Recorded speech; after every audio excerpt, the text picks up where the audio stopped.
കുറേ മണ്ഡലങ്ങളിലൊക്കെ ഞാൻ പോയി.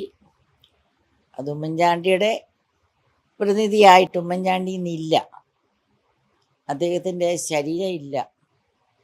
അപ്പം അദ്ദേഹത്തിൻ്റെ പ്രതീകമായിട്ട് ആണ് ഞാൻ പോയത്. ഇപ്പം അദ്ദേഹം ഉമ്മൻചാണ്ടി ഉള്ള സമയത്ത് തെരഞ്ഞെടുപ്പുകളിലൊന്നും അങ്ങനെ പ്രചാരണത്തിന് കണ്ടിട്ടില്ല. ഇപ്പൊ ഈ ഒരു സാഹചര്യത്തില് ശരിക്കും പറഞ്ഞാല് ഓരോ അഭ്യൂഹങ്ങളൊക്കെ പരന്നതിന് ശേഷമായിരുന്നു ഇറങ്ങണമെന്ന് തീരുമാനിച്ചത്. അതെ, ഞാൻ 46 വർഷം ഉമ്മൻചാണ്ടിയുടെ കൂട്ടത്തിൽ ഒരുപാട് ഇലക്ഷൻസ് ഫേസ് ചെയ്തിട്ടുണ്ട്. പക്ഷെ ഒരു ഇലക്ഷൻ പോലും ഞാൻ ഒരു വീട് പോലും കയറിയിട്ടില്ല. ഉമ്മൻചാണ്ടി കൂട്ടത്തിൽ പലയിടത്തും പോയിട്ടുണ്ട്, പക്ഷെ എങ്കിലും കാറിലേ ഞാൻ ഇരുന്നിട്ടുള്ളൂ.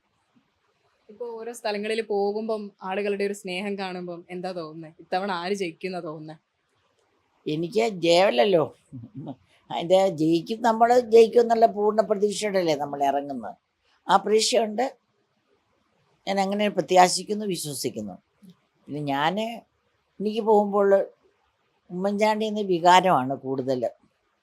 അപ്പോൾ എനിക്ക് തോന്നുന്നു ഉമ്മൻചാണ്ടി ജീവിച്ചിരിക്കുന്നതിനേക്കാൾ കൂടുതലൊരു സ്നേഹവും ബഹുമാനവും ഒക്കെ ആൾക്കാരിന്ന് എനിക്കിപ്പോൾ കിട്ടിയെന്ന് അതാണ് എനിക്കൊരു വലിയ ഊർജം പകരുന്നുണ്ട്.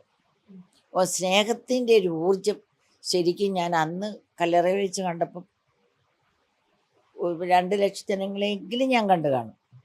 ഒരു 10-500 മണിക്കൂറെങ്കിലും ഞാൻ അദ്ദേഹത്തിൻ്റെ കല്ലറയിൽ ചിലവഴിച്ച് കാണും.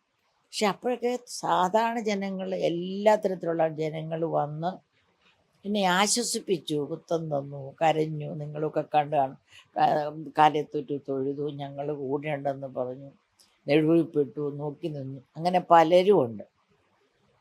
പക്ഷേ ഈ പ്രാവശ്യം ഞാൻ കണ്ടത് ഉമ്മൻചാണ്ടിയെ കാണുന്നവരാണ് എന്നെ കണ്ടത്.